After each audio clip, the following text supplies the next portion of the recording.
لم يستبعد مصدر مقرب من التحقيق في قضية قتل وحرق شرطي الرحمة فرضية تصفية حسابات أبطالها تجار مخدرات بمنطقة النواصر.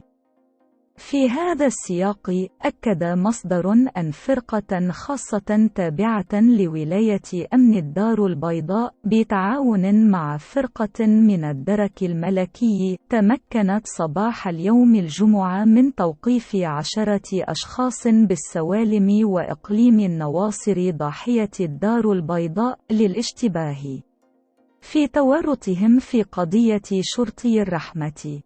وضمن الموقوفين، أوضح مصدر الجريدة أن هناك 4 بارونات مخدرات، ما يرجح دائما فرضية تصفية حسابات بين تجار المخدرات راح ضحيتها شرطي، خاصة بعد توقيف الريف بداية هذا الأسبوع.